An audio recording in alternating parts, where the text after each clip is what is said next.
ओम श्री गणेशाय नमः। नमस्कार बंधुगण, आपण मानंकु समस्तंकु आपणक निजस्व चैनल ज्योतिष दर्पण को मु हार्दिक स्वागत करुछि। आसंतु जानिबा कोन कहूछि आज आपणक राशि आपणक दिन। तेबे चलंतु सबुदिन परि भिडियोटी को आरंभ करिबा एक सुंदर सुविचार सहित। बंधुगण, बेले बेले नीरव रहिबा ही सबुठारु सर्वोत्तम उत्तर होइथाय। सबु किछिर उत्तर शब्द रे देबा जरूरी नुह, समय निजे ही सबु किछिर उत्तर देइथाय। तेणु जो माने शांत रही केवल निजर कर्म करिथांती सेमानंक पई रास्ता गुड़िक स्वयंचालित भाव रे खुली जाइथाय। तेबे आसंतु जानिबा आजिर पंचांग। आज हेउची 15 जानुआरी 2026 गुरुवार, माघ मास कृष्ण पक्ष द्वादशी तिथि, ज्येष्ठा नक्षत्र।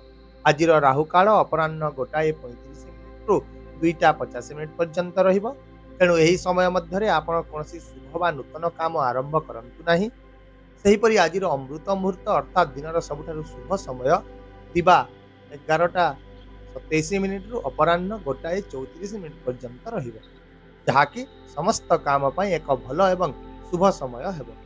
चंद्र आज राशि रे एवं सूर्य मकर राशि रे गोचर करिवे। चलंतु एबे कुंभ राशि रो आजिर दैनिक राशिफल विषय रे विस्तृत भाव रे आलोचना करिबा। आज दिनटी कुंभ राशि पई सामग्रिक भाव रे एक शुभ दिन हेबाकु जाउछि। दिनर प्रारंभ रु ही आपण निजकु आशावादी अनुभव करिवे। अतीतर भूल गुड़िक संशोधन हेबो एवं एक अपूर्ण इच्छा मध्य आज पूर्ण हेबार संभावना रहिछि। एहा सहित आज आपण निज जीवन रे किछि नूतन जोड़िबाकु मध्य इच्छा करिवे किंबा आपण एक निजर प्रिय स्थान परिदर्शन करिबाकु मध्य इच्छा करि पारंती। जदि आज आपण निजर किछि गुरुत्वपूर्ण कार्य गुड़िकु समाप्त करिबाकु चाहुचंती तेबे किछि समय पई सामाजिक एवं व्यक्तिगत व्यस्ततारु दूरे रहंतु एवं एकाग्रतार सहित काम करंतु। आपण जहाँ भी करूछंती सेथिरे नियमितता एवं समर्पण बजाय रखंतु। यह निश्चित भाव रे आज आपणको सफलता आड़कु नै जिवो। तथापि आज किछि छोट मोट चैलेंज मध्य आसी पारे, किंतु आपण से गुड़िकर सामना खुशी रे करि पारिबे एवं आगकु बढ़ी चालिबे। एहा सहित आपणक मनरे थिबा जे कोनोसी भय मध्य आज धीरे धीरे दूर हो जिवो एवं आपणकर आत्मविश्वास वृद्धि पाए।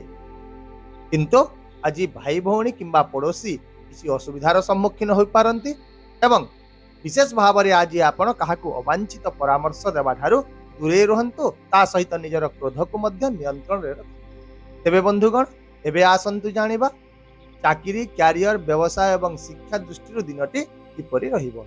आज चंद्र आपणक राशि रु दशम घरे गोचर करुथिबारु आपणकर कठिन परिश्रम एवं कार्यक्षेत्र रे अभिज्ञता को पूर्ण लाभ प्रदान करिवे, जहाँ फल रे आज कार्यक्षेत्र रे आपणकर प्रदर्शन भल रहिबो। एहा सहित कार्यक्षेत्र रे आपणकर प्रभाव एवं सम्मान मध्य अक्षुण्ण रहिबो एवं आपणकु किछि नूतन दायित्व मध्य मिलि पारे। तथापि किछि छोट मोट परिवर्तन हेबार संभावना रहिछि, किंतु एही परिवर्तन गुड़िक आपणक सपक्ष रे रहिबो। आपणक उपरिस्थ अधिकारी माने आज आपणक काम रे बहुत खुशी हेबे एवं आपणकर काम को स्वीकृति मिलिबो। आ मध्य आज आपण वैषयिक कार्य गुड़िकर लाभ पाइबार संभावना रहिछि, किंतु विपदपूर्ण निवेश एवं शेयर बाजार ठारू विशेष भाव रे दूरे रहंतु, जहाँ आपणक पई बहुत भल रहिबो। एहा व्यतीत नूतन चाकरी खोजुथुवा लोक माने मध्य आज किछि सुयोग पाई पारंती। सेही परि व्यवसाय करुथुवा लोकंक पई मध्य आज एक बहुत भल दिन हेबो। व्यवसाय लाभदायक रहिबो एवं विस्तार पई अनेक सुयोग आसीबो। आपण आज निज व्यवसाय रे जेते अधिक कठिन परिश्रम करिवे फलाफल मध्य सेते अधिक भल ही हेबो। छात्र छात्री एवं युवगोष्ठी सेमानंकर पाठ पढ़ा एवं क्यारियर रे आज ध्यान देबे एवं भल फलाफल पई चेष्टा करिवे। एबे आसंतु जानिबा आजिर आर्थिक स्थिति विषय रे। आर्थिक दृष्टिकोण रु आज दिनटी सुदृढ़ रहिबो एवं आपणकर आर्थिक स्थिति स्थिर मध्य रहिबो। अप्रत्याशित दिग गुड़िकरु किछि आर्थिक लाभ हेबार बहुत संभावना रहिछि। एहा छडा आज आपण उधार देथिबा टंका फेरी पाई पारंती किंबा निजे मध्य ऋणरु मुक्ति पाइबार बहुत संभावना अछि। एहा सहित आज आपणको आयर किछि नूतन उत्स मिलिबो। कोनोसी स्थायी संपत्ति पाई मध्य सकारात्मक सुयोग आसीबो। आपण निजर खर्च गुड़िकु नियंत्रण करिबाकू प्रलोभित हेबे, किंतु किछि स्थान रे आज खर्च बढ़ी पारे। विशेष करी परिवार किंबा पिला माननक सह जड़ित आवश्यकता पाई खर्च हेबो किंबा यात्रा समय रे हठात आपणकर जानवाहन खराब हो जिबा फल रे मध्य अतिरिक्त खर्च होई पारे। तथापि दिनर शेष सुद्धा आपण निजर आर्थिक स्थिति रे संतुलन बजाय रखिबे एहीपरि सामग्रिक भाव जदि देखिबा आपणकर आर्थिक परिस्थिति आज विशेष भाव में संतोषजनक रहिबो। एबे जदि स्वास्थ्य दृष्टिकोण देखिबा तेबे आज आपणकर स्वास्थ्य प्रायतः भल रहिबो।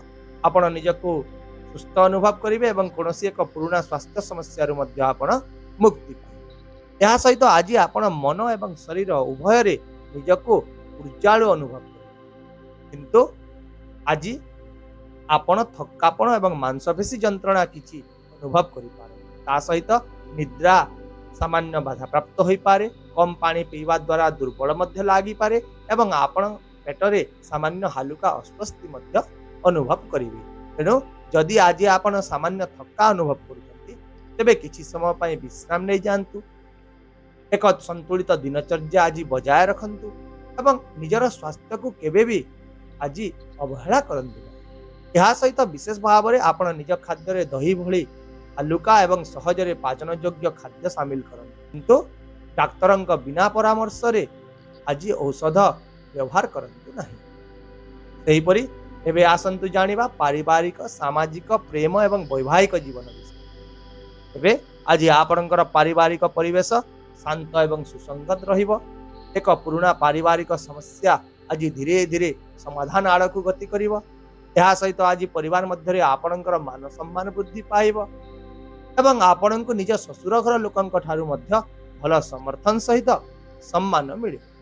यह सहित आपण को आज निज भाई एवं बंधु मानक ठारू मध्य पूर्ण समर्थन मिलिबार बहुत संभावना रही। यह छड़ा आज आपण को एक सामाजिक कार्यक्रम रे जोग देवार एक भल सुजोग मिलिबो, जोठारे कि आपणकर मान प्रतिष्ठा वृद्धि पाइबो। सेहीपरि आज दिनटी प्रेम जीवन पाई एक खुशीर दिन हेबो। आज आपण प्रेम पाई समय बाहर करि पारिबे एवं आपणकर साथी को खुशी करने को चेष्टा करेंगे। यह छड़ा निज प्रेम संपर्क को विवाह रे परिणत करने को चाहूबा लोकों दिनटी एक अनुकूल दिन होगाकू जाउछि। आउ मध्य कौनसी जने विपरीत लिंगर निकटतम बंधु आज आपणकर निकटतर होगाकू चाहि पारंती किंबा आपण को प्रेम निवेदन मध्य करि पारंती। तेणु आपण ए परिस्थिति रे निजर भावना को स्पष्ट भाव में प्रकाश करंतु एवं निजर निष्पत्ति सतर्कतार सहित नियंतु। सेहीपरि जदि आपण विवाहित अटंती तेबे आज आपणकर वैवाहिक जीवन खुशी रे परिपूर्ण रहिबो। आपणक जीवन साथी व्यवहार आपण को सांत्वना देव एवं आपणक संपर्क मधुर रहिबो। एबे आसंतु आज किछि सतर्कता विषय रे आलोचना करिबा। तेबे आज आपण कोनोसी अपरिचित लोकन को विश्वास करंतु नाही। जे कोनोसी अनैतिक कार्यकलाप गुडी करू दूरे रहंतु। कोनोसी बड़ निवेश किंबा निष्पत्ति नेबा पूर्वरु निश्चित भाव में जड़े अभिज्ञ और वयस्क लोकंकर परामर्श नियंतु। विशेष भाव में तरभर भाव में कौन निष्पत्ति नियंतु नहीं एवं अनावश्यक खर्च गुड़ी को नियंत्रण करें। आपणक आज विशेष प्रतिकार होची आज आपण कदली गछ को पूजा करी ता मूल जल अर्पण करंतु। यह आज आपणक बहुत शुभ हेबो एवं आपणक मन रे शांति आनी दे। आशा करुची वीडियोटी को आपण सकारात्मक चिंताधारा सहित ग्रहण करेंगे एवं आपणकर दिन को आहरी सुंदर करेंगे। यदि आपण को आमर ये वीडियोटी पसंद आसिला तेबे दयाकोरी वीडियोटी को हाइप करंतु, शेयर करंतु एवं आपणकर मूल्यवान मतामत कमेंट बॉक्स रे निश्चित भाव में जणांतु। ता सहित आम चैनल को सब्सक्राइब करने को मध्य भूलंतु नहीं, कारण प्रत्येक दिन आमे आपणक पई आनी थाउ सठिक सहज एवं निर्भर योग्य राशिफल। तेबे आसंता काली पुणी देखा हेबा आउ एक नूतन राशिफल वीडियो सहित। से पर्यंत विदाय दियंतु। नमस्कार, जय जगन्नाथ।